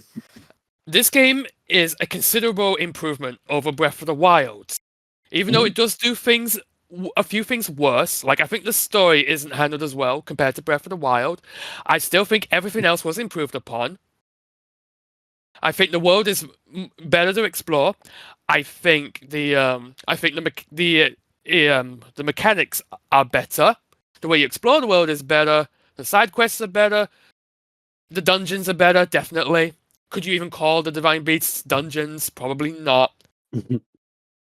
I just think, this game, Breath of the Wild, was already an incredibly ambitious game, right? because it was the first time Nintendo was doing a proper open world game. Like, it was the game to revitalize the Legend of Zelda series after the mixed reception of Skyward Sword. Mm. But the thing is, Breath of the Wild had some rough edges to it. There was barely anything to do in this giant open world. It was nice to explore, but there's just not a lot to do. Tears of the Kingdom filled the world up with so much to do, many ways to explore it. The entire world is basically a massive playground, and the abilities that you have, the Zonai devices and whatnot, they make it just feel that way for me. And it was just an absolute blast for me to play in. I got lost in the world. I would play for hours and hours and hours on end, and I would not feel bored at all. I would always see something to do. I would always, get an idea for random creation, and I would just see if it worked. And even if it didn't always work, that was part of the fun. Just seeing your amazing idea, and you build it, and then it goes to shit. That's funny. That's not frustrating. I find that funny.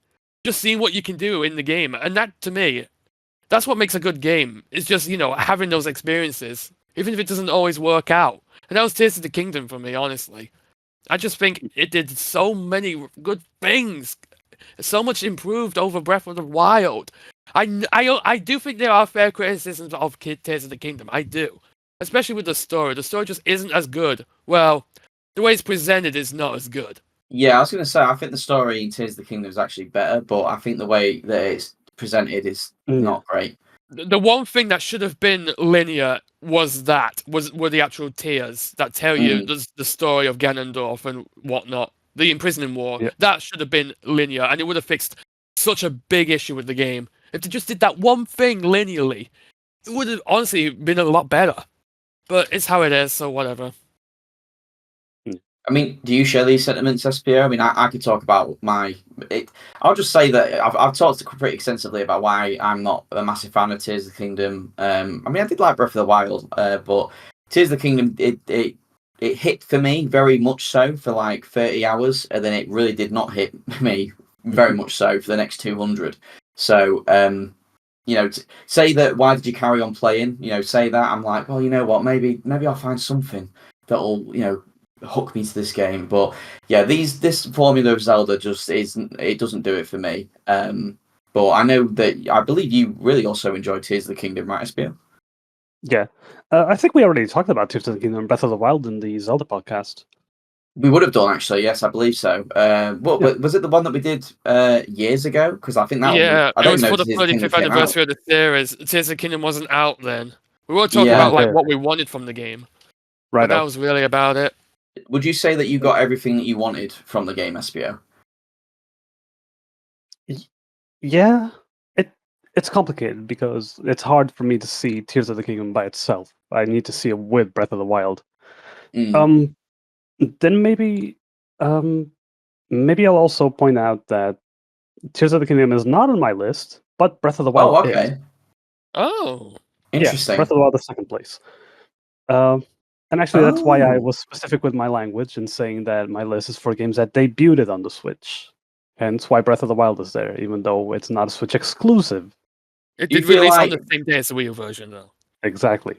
Do you feel it's because Tears of the Kingdom is built so heavily on what Breath of the Wild already did? A bit, yeah. Right. Well, it's that, like, when Breath of the Wild came out, I was ecstatic. I've always wanted a game where you're just exploring the wild, nothing is handed to you. It's just, you just have a massive world, a lot of it natural, and you just grab whatever and you just do it. And you've got games like that, like Subnautica, Minecraft, but those are like mechanically fixed. And Zelda, Breath of the Wild, and Tears of the Kingdom are like actual action games. If you grab a stick, you're actually going to swing it, not be like, oh, this stick is a material for me to create a wooden bench with. Like, all right. No, in Zelda, it's like you actually have a stick. You're actually going to throw that motherfucker at somebody, and it's fun. Yeah. And yeah, it definitely feels like it gives you that idea of like a survival game, especially in Breath of the Wild, where you just wake up and have to go out. Yeah. And I think it just achieved a good balance between survival and, storytelling, world building, stuff like that. Not too deep, but for the balance it was trying to achieve, I think it succeeded. Mm-hmm. And then Tears of the Kingdom came out, and it didn't have that much for me. compared to Breath of the Wild. Breath of the Wild really was just you're thrown in the wild, go have fun.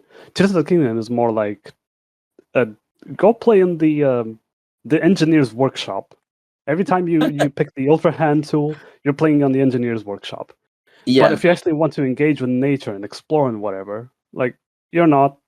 You can just be like, oh, there's that forest ahead. It might have materials or something, but I don't want to engage with it. I'm going to create a hover bike and fly over it.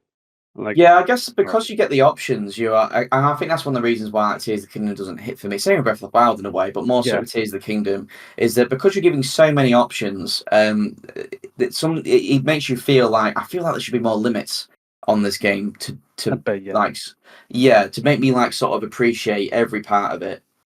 Yeah. Are you saying the game gives you too much freedom? In some ways, yeah.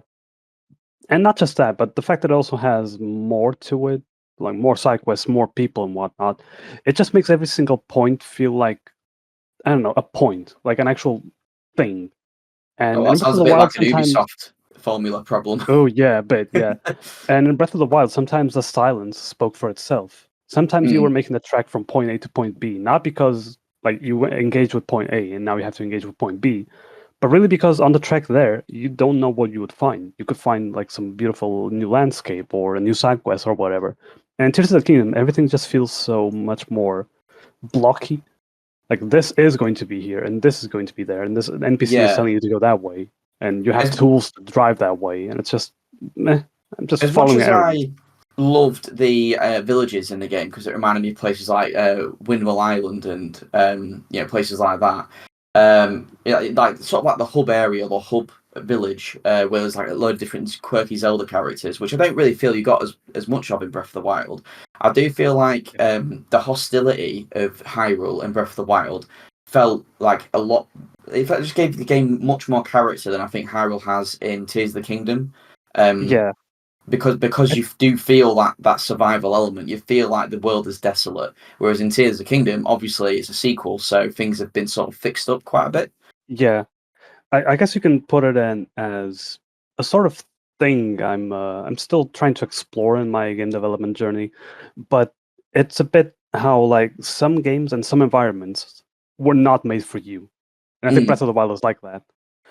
You Whereas in can't Tears of please the Kingdom, the everybody, environment so is for don't you. try to. That's the number one rule, I think. No, Yeah. sorry. I'm not being clear. I mean, the world wasn't made for you, Link. In Breath of the Wild, you show up and good luck, mate. If you want to go over there, you're gonna have to climb that wall. Nobody Yeah, cares. There yeah. are no stairs for you. The world was not made for you. But in Oh, Tears of the right. Kingdom, there's like villages and checkpoints and whatnot, so it is more made for you. You feel the game design aspect more than being immersed in the world is how it is. Yeah, It's a Yeah, exactly. bit friendlier in comparison. it's way Yeah, friendlier. Yeah, like and tonally and I guess design wise. yeah, and very small tangent, but like I don't quite like Sonic games sometimes because it feels like with Sonic you have so much freedom to just move and jump and run however you want, but the levels are all made for you. Like, Yeah, oh, it's a straight corridor with a loop to loop. Gee, I wonder what kind of human being is gonna cross this. Nobody is. yeah. You're gonna see a wild like boar crossing this loop to loop. No, this was made for Sonic the Hedgehog and nobody else. You just press the buttons to do the thing that the developers wanted, and that's it. And it's like, Yeah, you that's fine, but it doesn't really open up immersion and freedom of expression. yeah, you And Breath of actually the Wild gives feel you the that. dangers of the wilderness. Yeah. Mm, yeah. Now, Tears of the Kingdom is like that and all, but it's still phenomenal. I love entering a cave. I love entering my 100th cave after entering 100 previous ones, and it's just more of the same. But I love exploring whatever is in there. I love salivating at the mouth, being like, ooh, some flint. Look at this. Flint and steel. Yeah. Oh no. I love exploring that. The sky islands maybe not What's so it much. called? What's the underground called again? The depth. It's like also it's Yeah. not the Nether, it's the They depths. Yeah, actually, they no. actually kept the depths a secret until the game actually came out. Yeah, It was that a was nice crazy. More or surprise less. to Yeah. witness. Yeah, Yeah. absolutely. It's So basically the what did you Dark guys think? World. I was gonna say, what did you guys think of the depths? Because much like most things in the game, at first I thought it was insanely cool, and then I found a few Yiga Clan hideouts, and I was like, "Oh, actually, maybe there's not. Maybe it's not as cool as I thought it was." And so Yeah, I got Oh I no, lots of like them. them. cringe. I like the depths actually. It's basically the Yeah. idea, the Dark World idea again, because it's just the layout is It exactly the same mirrors. as the Overworld, but it's dingy, it's dull, it's covered in Yeah. gloom, it's incredibly dangerous. It's basically this game's take on the Dark World idea from A Link to the Past. So yeah, I like it. Yeah, and it kind of goes back to what I was saying about this world wasn't made for you. Maybe the overworld was, but the depths sure aren't. Yeah. Depths are really like a wild jungle, and it's fun in that regard. What did you feel about? Because I will say I loved the Sky Islands and stuff, Skyward but Sword done right. yeah, absolutely. But I Yeah. also think that I guess you could sort of see them as. I think I did see it, but I guess I didn't see it as much. But I have heard criticism of saying that a lot of the Sky Islands are repeated, and like some of the challenges are repeated, and I guess I could No, criticize the not game for really. that. Well, there's ones Not where like really. I guess it's sort of like, oh, you need to move this ball here, or there's ones where like where it had that big piston thing where it's like Yeah, that shoots you away. Yeah. yeah, and like there was Copy paste quite a from few that. of those. Yep. Trying to figure out Yeah. how to get to these islands is definitely part of the fun of it.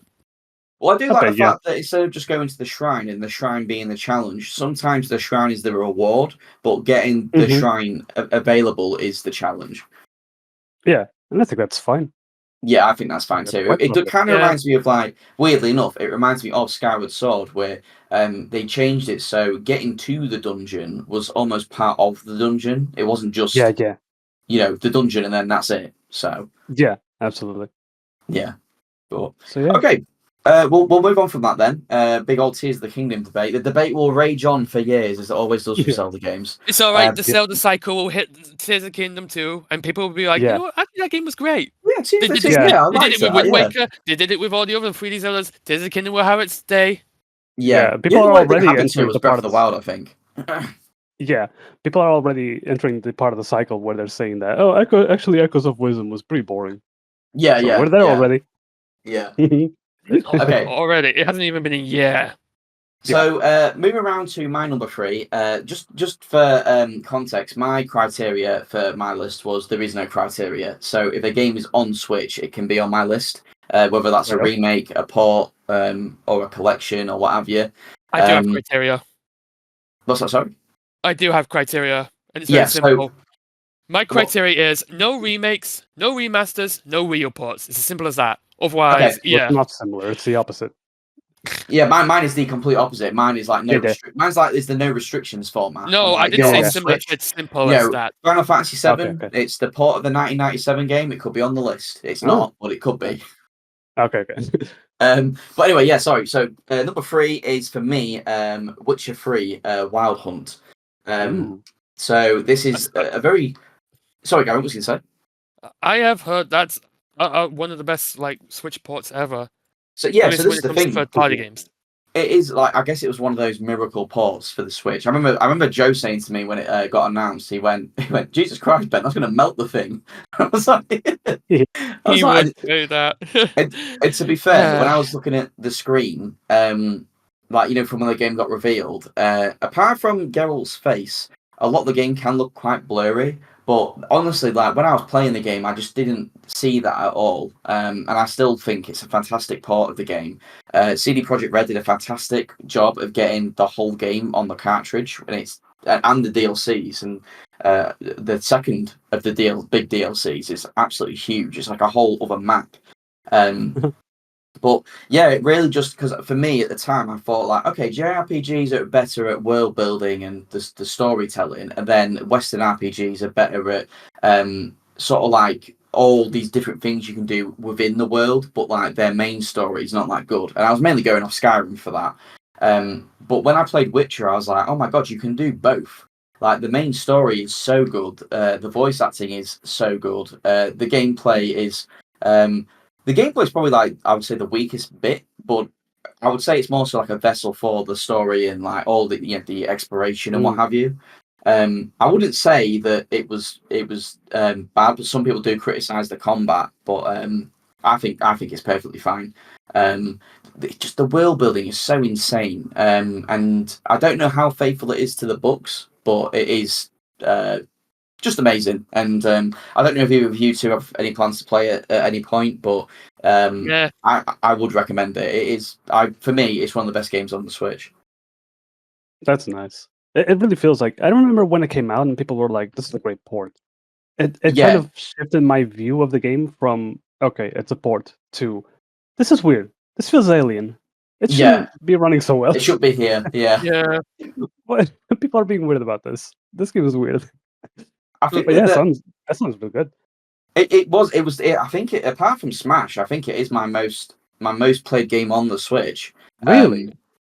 Yeah, I think Dig when I ended up, when all was said and done, just for my one playthrough, I think I put in nearly 220 hours to the Golly. game.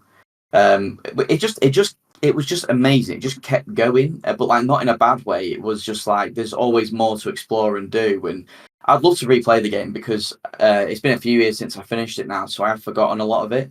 But yeah, what a feat for the system, and what an experience. I can see why people rate this game so highly elsewhere, and have done for years. How lovely. I will say it's definitely refreshing to actually have a good port of, a very like demanding game on the Switch, I guess you could say. It kind of reminds me of the Resident Evil 2 port on the N64, because people were like, "Oh, you can't do that. The original was on the PlayStation, and that's on 2 discs, and that's FMV." They put those 2 discs onto 1 cartridge. What, including the FMVs? Yes. Oh, the FMVs are all on the cartridge. Although, I'm going to have to put the actually glasses on. Resident Evil 2 was on 2 discs, but they cheated a little because the 2 discs were just different campaigns. Because one disc was Claire's story, the second disc was Leon's story. They were mostly the same gameplay-wise anyway, so yeah, they cheated. Let's just take a phone call, but we'll jump right back in. I was just at the end of my Witcher 3 dick sucking, but I will just say that the last thing about it is the fact that they set up stuff in quests at the start of the game, and then toward the end of the game you're like, I don't really have a conclusion, and then it all comes around, and even in these side quests, and you're like, oh, that's great. So it makes you, it ends off feeling that everything has been concluded and nothing's like left outstanding. So nice. Okay, I have mine. I'm trying to think of the order now. Is it round 2 Espio? Yes. I think it's time for the number 2s, right? With your number 2, yes. My number 2 was Breath of the Wild, and my number 1 was yes, Ultimate. you did say, yeah. Gavin's number 1 is also Ultimate, so that leaves Gavin's number 2 and yours 2 and 1. And let me just say, one of yours is going to have some Xenoblade game in it. Espio, I'm surprised you didn't have a Xenoblade game in your top 5.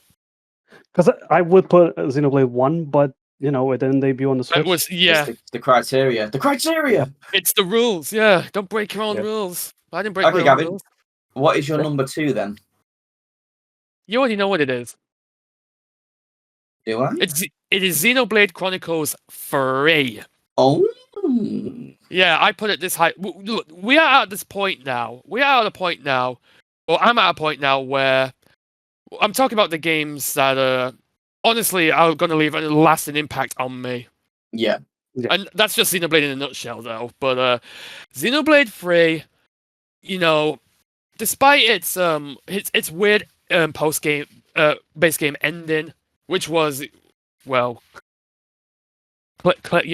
the I'm losing my words. I'm sorry. That's okay. Well, I know we were iffy on the. I know some of us were iffy on the ending, but Future Redeemed came along, the Future Redeemed DLC, and it made the ending more worth it, basically. So I am talking about Xenoblade 3 and its DLC as one as a package. Whole. Yeah.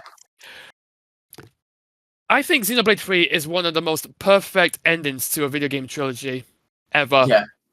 Interesting. When you look at video game trilogies, the third one always seems to be so divisive, and it's always for the same thing, the ending. Looking at you, Mass Effect. That one's a bit special. I don't know what it is, but that was sort of left on a teensy cliffhanger, wasn't it? I honestly don't know what it is about the third game of a trilogy always being divisive, especially with the ending. It's like people always split on whether they were happy with the ending or they weren't happy with the ending. And that just seems like a curse with video game development as a whole, isn't it? If you have a trilogy of games that you made and you want to end the trilogy on a note that everybody would be happy with, you're never going to do it. I guess that's the thing, because I mean, guess. like you said, with us being decisive on the third game, I was divisive on the third game's ending, because I loved the game all the way through, and I still love the game now.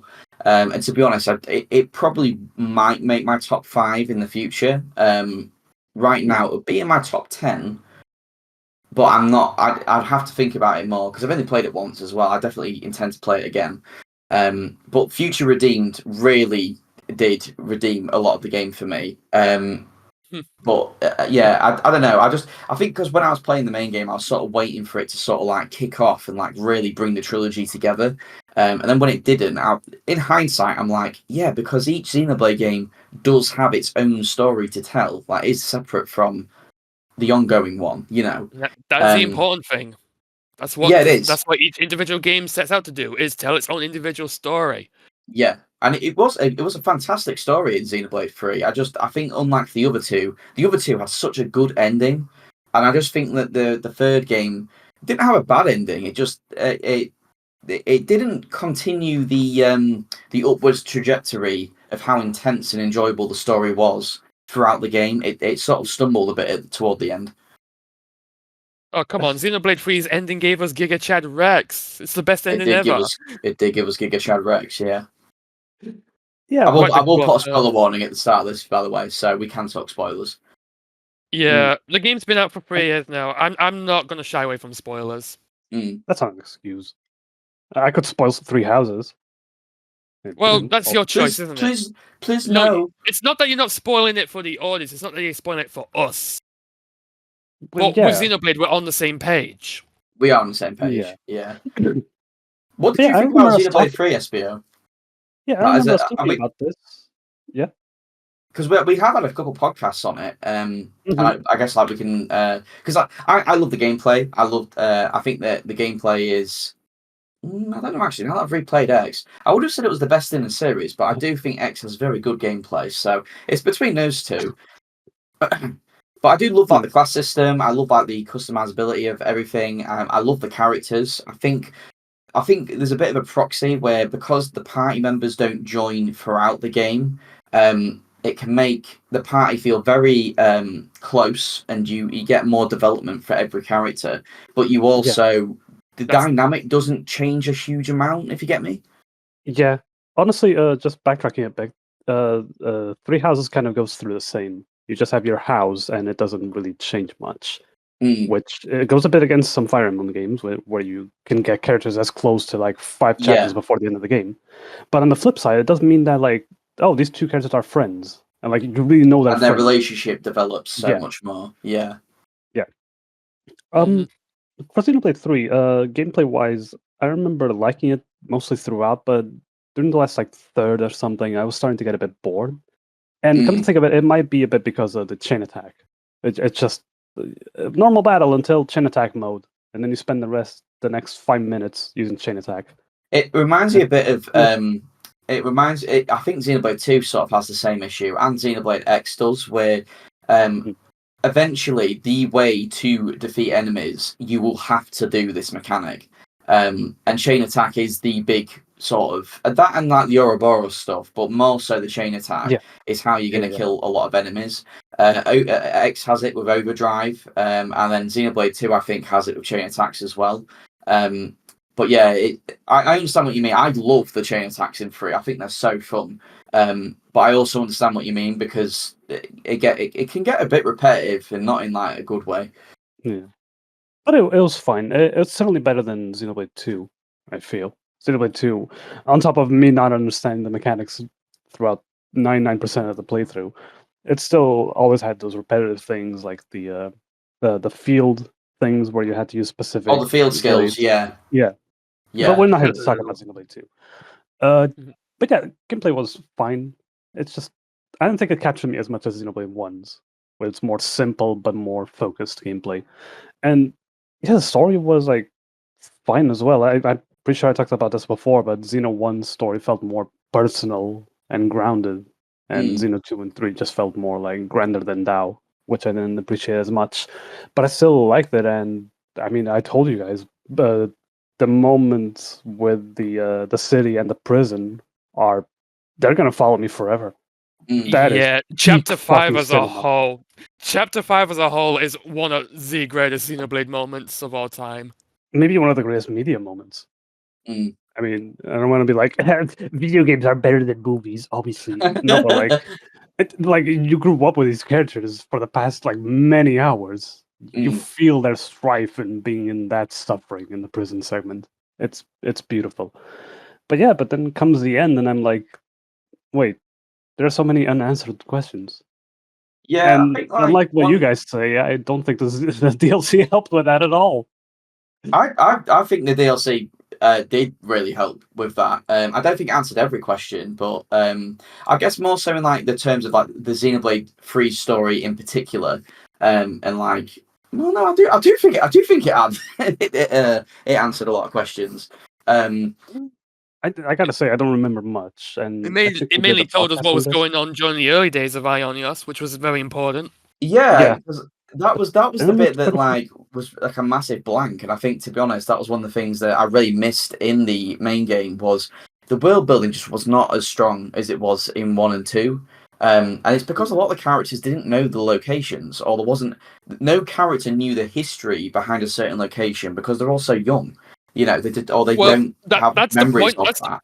That's the point of the game. That is No, it literally is. the yeah. point of Ionios. It Is that they is, don't know where they are.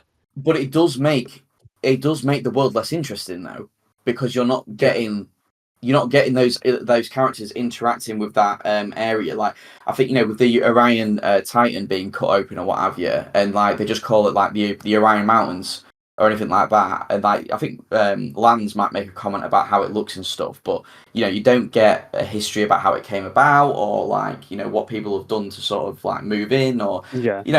it's just something like that would be really cool. And once you get to the city, you do get some stuff like that because obviously they've been around for a long fucking time and they're old. They're not part of the cycle. Yeah, They don't exactly. follow Ionios' rules. But once you get to the city, you've already made your way through the majority of Ionios, so you don't really Yeah. have the opportunity to go back and have those interactions with those areas. Mm-hmm. So, Yeah. I mean, don't get me wrong, I absolutely loved, the Great Sword. It's like, oh my god, it's the fucking Mechanic's sword. Like, Yeah. fan service I wise, 3 was absolutely amazing.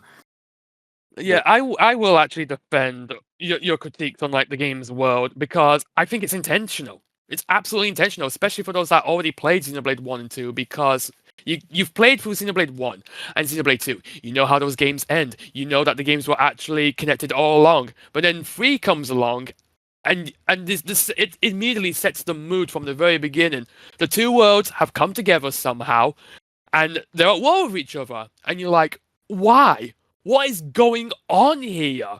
These worlds that I've grown to love so much from the previous two games, why has it gone to shit? I want to know why, and I want to make it better if I can. That was like the biggest drive for me wanting to see Xenoblade 3 to the end, and that's why, even though the world wasn't as immersive as it was, again, I think that was intentional because everything's gone to shit, and you want to know why. And then when you realize why, that's when you are like, I want to fix this. I want to give everybody a happy ending. I want to end the endless now that everyone is stuck in. Because the endless now, even now, will end in a horrible way. Because the annihilation event's destroying the world bit by bit. Mm. Yeah. I think that actually I had the complete opposite experience in Future Redeemed because the characters you're with there do know a lot of stuff.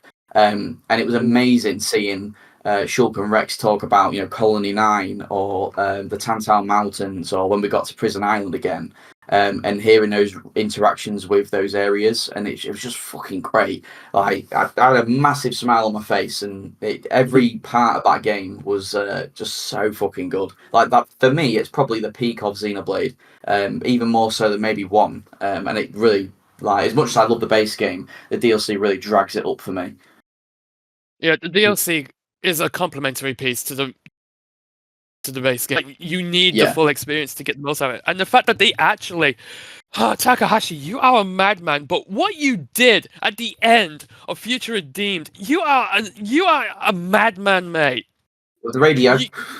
The radio just recontextualizes so much. Yeah.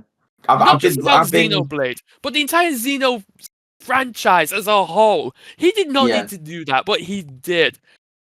It's weird because it's like they really closed off that, obviously, the Klaus saga, but they closed it off perfectly. But they also was like, okay, I'm really excited for the future now because I have no idea what's going to happen.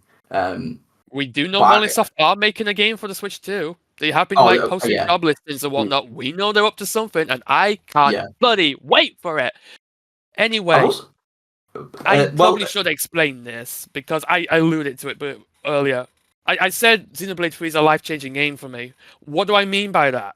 What did this game do to me to make it one of my all-time favorite games of all time now, despite its issues? It's the game's message. Yeah. Even though I do like Xenoblade 1 more as a whole, and that game's story and message I still think are incredible. But Xenoblade 3 tells you very simply and not so subtly, don't be afraid to move forward. Don't be afraid of an uncertain future. Just go forward and you'll be okay. Don't be scared of change. Don't be scared of an unknown future. If anything, it might turn out better if you don't think about it. I have lived with anxiety my entire life, mainly about things to come, because I can't predict the future. Nobody can. But you know what? That's for the best. The as long as world. you're moving on. The world is unpredictable. Life is Yeah. unpredictable. Sometimes there are ups. Sometimes there are downs. But you know what? That's what it means to live.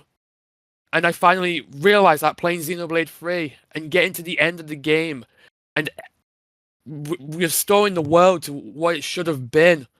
Ending the forever war. Ending the endless now. Defeating Zed and, all that stuff. That's why, that's why I hold Xenoblade 3 in high regard. Almost as close as Xenoblade 1. Like, the games are very close to each other on my, personal top 10 favorite games list of all time. That's the kind of thing that, I'm jealous it didn't hit me in that way, because that's the kind of thing that Xenoblade 1 and 2 hit me with. I just wish it did for me with 3 as well. Yeah, it takes a lot for me to consider a game to change my life like that, but Xenoblade 1 and 3, they did that. They honestly did that. And that's why I love this trilogy so much. Yeah, even 2 has its moments like that, despite the game's flaws. Like, Xenoblade 2 is still an amazing game, character-wise, story-wise, world-wise. It's just the gameplay that is a bit iffy for me, but I still hold it in high regard because of those moments in the games. Yeah. Well, we can actually swing back around to me then, and we can finish off this conversation, because my top 2 are Xenoblade 1 and Xenoblade 2. So my second, 2, really? Yeah, my second favorite game on the Switch is Xenoblade 2, and then my first is Xenoblade 1 Definitive Edition. I guess we could talk about all one if you like, but Xenoblade 2 specifically, I love to pieces, and it's one of those games that, even though I know it has its flaws, and I dislike parts of the game, I really don't like the field skills, especially. I just think the characters in that game, the story, the music, and the fact that it ends so well, it's not a slow start, but once you reach chapter 4, chapter 5, it just the trajectory of the story just keeps on going, and I don't think anything has hit me made me my jaw hit the floor as hard in a game as when I found out that it was connected to 1, because that especially was so good. Well, especially because we had X, and I was like, okay, is this a sequel to Xenoblade 1 or what have you? And then Takahashi came out and went, no, it's a spiritual sort of successor in a way. I was like, okay, fair enough then. And then Xenoblade 2 came out, and they said the same thing. They went, no, it's not connected, it's just a spiritual successor. And I was like, okay, fair enough. And because he said that, of misdirection. Well, when he said that, I was like, okay, yeah, that's fair enough. And I just loved the game. I loved the characters. I really bought into like the Rex and Pyro relationship. I loved all the cast of characters around them. I thought the villain was great. The world building was fantastic. The gameplay. I know that you guys have reservations about it, but I never really had an issue with fighting people in the game. Maybe I just got lucky. I'm not too sure, but once I really understood like what I was doing, especially on my second playthrough of the game, the combat became so much fucking fun. And I would say to me, maybe I don't know about Xenoblade X, but at least in terms of the numbered games, this is my favorite combat system out of the three. It's the worst explained one because the tutorials in the game are fucking shite. Which is kind of scary because when I go back to the game, I have to learn the game again. Maybe I won't gel with it because the game doesn't tell me properly. Yeah. But I did love it once I knew that about the chain attacks and setting up the orbs and breaking the orbs and getting these getting different blades and I loved it. I felt all the improvements from Xenoblade 1 like voiced heart to hearts and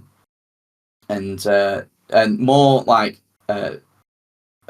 what's the word? More focused quests, I'd say. Like Xenoblade 1 had fucking tons of quests, but a lot of them were like sort of throwaway.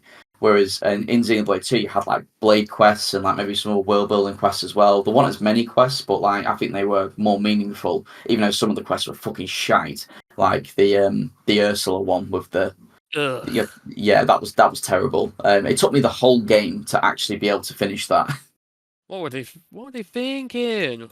Yeah, but I absolutely adore the game, and some days I even like it more than Xenoblade 1. It depends which game I'm playing, to be honest. Like, I'm like, if I'm playing 2, I'm like, yeah, this is my favorite game of all time. But then I play 1, and I'm like, no, this is my favorite game of all time. Yeah. So, but yeah, I know you guys weren't massive on 2, but I mean, we could also talk about.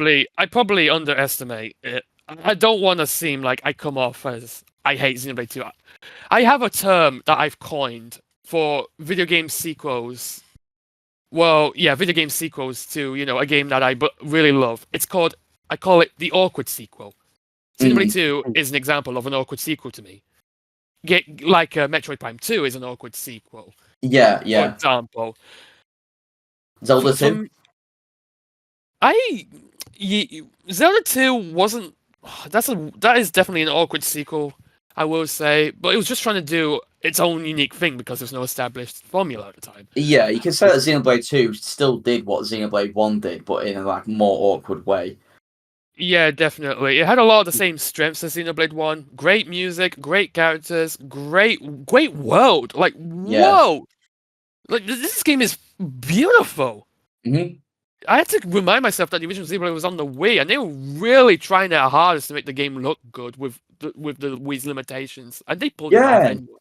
I mean, what did you guys think about the art style change? Because even though Xenoblade 1 was like, it was an anime aesthetic, it was really neutered, to be honest. And like when I first played it on the Wii, I felt like it was kind of more realistic. I have no problem. No, I don't either. I wonder because Xenoblade 2 went all the other way and went very anime design wise, and it gets a bad rep in some areas. They took it and they ran with it. It's like it kind of reminds me of like Twilight Princess's art style, where it's all gritty and realistic. Whether you like it or not, there's one thing you have to agree on: they made the most of that art style with that game. They ran with it, and they made it their own. It just has scope and spectacle, and they would not be able to pull that off without the realistic art style. Yeah. But back to Xenoblade 2, I'm fine with the anime aesthetic. Although, I do have one issue. The character designs, especially on the blades, the rare blades. Sometimes I ask myself, am I playing a Nintendo game or am I watching fucking ecchi here? What is this? Yeah. If you don't know what ecchi is, it's softcore hentai, basically. Yeah. You can tell that they didn't have their usual in-house talent working on the character design. They outsourced character design to someone else because they were too busy with helping with Breath of the Wild at the time. I would say they did have a lot of well-known character designers. Like even the character designer for Final Fantasy got involved. Yeah. Like he designed Malos, and there was another one as well. She's like this rock woman who's got like these big rock arms. But yeah, there was a lot of different talent. But I agree that, and I can see why it gives the game a bad name sometimes. It's just such a shame that like that literally is judging a book by its cover, because it's like, oh, I don't like the way this looks. It's like, well, don't be so racist. But like that, if you look past that, there was an absolutely incredible game there with an amazing story. It's just one of the only things I'll say, and I think I've said it before, is that like I don't have a problem with the designs at all. I can agree why people aren't a fan of them, but the thing for me is the fact that there's one scene in particular, and it's when Pyra's getting kidnapped after you lose the battle in Tantal, I think it is, in the snow area. Chapter 7. The end of chapter 7, yeah. And when she's being kidnapped, it's like, when you're about to fight someone. I remember just thinking like, this is a really sad moment, and all the camera's doing is like licking her ass. And I was like, just get out of the way, let me see people's faces. And that was the only time where I was like, okay, I'm getting a bit too much. I don't want to see this. Any other time, fair enough, but not right now. It definitely is humorous that Smash Ultimate censored Pyromithra's designs. They did, yeah. They like even they realized, this is a bit too much, and also because it would bump Smash Ultimate's age rating. Yeah, which is weird because Xenoblade 2 is the same age rating as Smash. I mean, in America and probably Japan as well. No, possibly, yeah. Yeah, I don't know. I didn't have a problem with the character designs really, but the problem is that I feel like at moments they could be distracting, and that isn't a good thing. But that's something that they luckily did remedy for Xenoblade 3, because I think the character designer for like Pyromithra did all the character designs for 3. But I guess, I don't know, maybe because it's like a more militant setting, he didn't design them with the same sort of no limits as he did in 2. Well, you could definitely have sex appeal in a military setting. Just look at Starship Troopers, where they all have like a shower scene together. Well, saying that, there are fan service characters in 3. Like I would say, Ethel. Yeah, I was going to say that Ethel. Uni, because Uni. she is packing no matter what she's wearing. Yeah. And then I would even say like, is it Monica? Like Monica's like bazungas are fucking huge. Yeah. Bazunga. And they fucking jiggle everywhere. But yeah, no, I said I love Xenoblade 2, but Xenoblade 1 is my favourite. It's still my favourite game of all time, and Definitive Edition come out and pretty much fixed any issue that I had with the original game. I don't think I actually have an issue with Xenoblade 1 now. Yeah, Xenoblade 1 Definitive Edition is my way to play the game now. I don't think I'm ever going to go back to the Wii game unless I wanted to do some silly like homebrew hacking shenanigans or whatever. Yeah. Xenoblade 1, it's my number 3 favorite game of all time. Right behind Ocarina of Time and Banjo-Kazooie. I hold it in such high regard. This game is amazing. Yeah. It's definitely not perfect, of course. Some of the side quests are it's definitely quantity over quality, but everything about this game is A+. The characters, the world, the music, the story, the gameplay, even though it's simple, it just works. It is the game that I want like everyone to play. Like I keep saying to my girlfriend who has started getting into like some more adventure or RPG type games, I'm like, you will play Xenoblade one day. And to be fair, all she's heard of Xenoblade at the moment is the NLA theme. So she's like, what the fuck is this? I'm like, look, don't worry, don't just ignore it. One day we'll play Xenoblade 1 and then you'll see. Yeah, whenever I worm my way into a community, I always try to get people into the series. But then when I meet somebody in that community that is also a Xenoblade fan, I'm like, yeah. High five. You're all right. I've joined like the Dr. Robotnik's Ring Racers community recently, and I've met a big Xenoblade fan there too.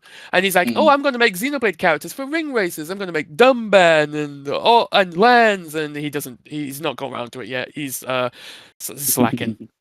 He definitely is overambitious. I would say that in each of the numbered Xenoblade games, and just quickly before we jump onto like the Xenoblade 1 love again. We didn't actually talk much about Xenoblade 2 Torna. I don't know if you played it, SBO. I know Gavin has. He did not, and I don't think he's interested. It does Oh, fix okay. some of the issues with Xenoblade Yeah. 2, though. That is actually such a shame because Torna is it's fantastic. It's like a very 15 to 20 hour RPG. The field skills are not an issue really at all because they're to do with story progression. The combat is significantly different because You can you actually do have blades. replay the tutorials in Torna. You do, and also they're not. It's not really as like adventurous with it. I would say it's kind of like Future Redeemed is to Xenoblade 3. Like Future Redeemed's combat it uses Xenoblade 3's like mechanics, but you're more like streamlined in how you do it, and sometimes that's for the better, to be honest. And that's how Torna is. But Torna is such a great like prequel to Xenoblade 2, and just to make that world even more rich with history and in-depthness. Yeah, And even it's good DLC, and that ending. Oh my god, that ending. yeah, Ugh. it just the Torna's characters. ending is fucking heartbreaking. Like, This my was- god, yeah. no wonder Myth was the way she is in base Xenoblade 2. My god, the poor girl. It just makes like not even the world, but also the characters. It just brings so much more like character depth to them as well, especially like with Malos, Mithra. The only weird thing about it is because of Torna, there's a member of Torna in base Xenoblade 2 with blonde hair. I think he's called Mikhail. I think he's called Mikhail. Mikhail. Mikhail, yeah. Mikhail. Yeah, so in Xenoblade 2 Torna, he's actually a little kid, but then and he actually travels around with like Mithra and Laura and Jin and stuff. And then in Xenoblade 2 base game, when him and Mithra see each other again, like she has no reaction to him, and I'm like, was that an oversight, or has it just been that long? Maybe he's forgot. I don't know. But yeah, overall, Torna, I think that if you can play SBO, I think you should because it's very good. As is Future Redeemed actually in Definitive Edition. Not Future Redeemed, Future Connected. Future Connected is okay. In a vacuum, it's whatever, but after playing Xenoblade 3, you realise it was actually foreshadowing Xenoblade 3's events. Yeah, and to be honest, like Xenoblade, Future Connected, it's not really doing anything for the main story. Like Gavin said, it's foreshadowing, but you don't need it. But what it does do is it does do a lot for Melia's character, and that's that was I think I didn't really have an issue with it, but I think some people could say like she was probably one of the more underdeveloped characters in Xenoblade 1. So the fact that she had like a whole campaign sort of centered around her was pretty great. Yeah. And then Xenoblade came along and did even more wonders for Melia. Yeah, it did. Yeah, the only what character this is what I was going to say actually before we got into Torna, but I think every like party member in each of the numbered Xenoblade games is just fucking stellar. The only one that I would say that gets a bit of the shaft really is Sharla, but I still really like Sharla. Yeah, I like her character. Yeah, it's just a shame that her story sort of like stops and then starts and then ends again. It definitely ended after Gaddle died. Yeah, but she's still like in the party and like an important part of it. And I just can't find fault with any character in any of the numbered games. They're all just fleshed out so super fucking well. Natsu wish they were this good. I will say, from replaying X, I will say that I actually do like Lyn a bit more now. Tatsu not so much. And I love Elma. I think Elma's just like up there with the best characters in Xenoblade. But obviously we're not talking about that because it's not on the list. But I'll put down our top 5 games on a graphic when we do the podcast so everyone can see. I know we're going to talk about our top 5. I will remember. We were going to talk about our top 5 Switch 2 ones, but I think we'll actually make that a separate PHATcast because this one's gone on quite long. But thanks for joining me, guys. Is there anything you want to say about the Switch 1 before we wrap it up? It was a nice time while it lasted. Thank you for the memories. Almost all your games were stellar. You kind of ruined Pokemon for me. Hopefully the Switch 2 will remedy that. But that's for another discussion. Absolutely. Hashtag make Pokemon great again. Like, consistently great, I should add. Legends ZA has so much potential, especially since it's going to be on the Switch 2 as well. Have you got anything you want to say, SBO, about the Switch 1? I think the hybrid nature of being portable and also being docked is a brilliant move. We never Yeah. really understood the ramifications of it when it launched, but It's so after good that you don't really think about it now. Hindsight Yeah. is 2020. I can see why they're doing Yeah. it again with their next system. They're just doing it again, Absolutely. but beefy, much beefier actually. If anything's to Yeah. go off of with what we've Being seen able so to far, what we've be heard. Yeah, being able to go on my commute and play like mainline games instead of the dinky stuff on the DS and 3DS, just so seamlessly, and then getting home and plop it in, and continue playing. Wow, you mad man. I think something that I appreciate more about it now, because I'll say like 90% of the Switch's life I've played it docked, but in like the past year, when I've been seeing more of my partner, I've been taking like the Switch with me and like sitting down with her, and like, you know, if she's doing something, I can like still play my game, but we're like still together sort of thing, instead of like an Xbox or PlayStation where it would take me off into like another room and I'd have to have a dedicated setup and stuff. It's when Nintendo came out with Switch 2, it's like, what was it, Switch 2 or Switch 1, their slogan, where they came out and said, like, you know, all together or something like that. But even though I I'm think not that's playing Switch 2. multiplayer games with, you know, people on the Switch all the time, the fact that I can be with people all the time because of its nature of the Switch is fantastic. Yeah, absolutely. It makes you wonder how long they can keep it up for. Will we Well, get a yeah. Switch 3? That's the thing. If they struck gold, it's so good that they can't do anything different now. We'll have to wait and see. So, but we'll talk next time in our top 5 Switch 2 wants. The Switch 2 is around the corner now, so hopefully we'll be able to find a date and do that quickly. But yeah, thanks for joining me, guys, and we'll see you next time. The pleasure is all mine. Ciao.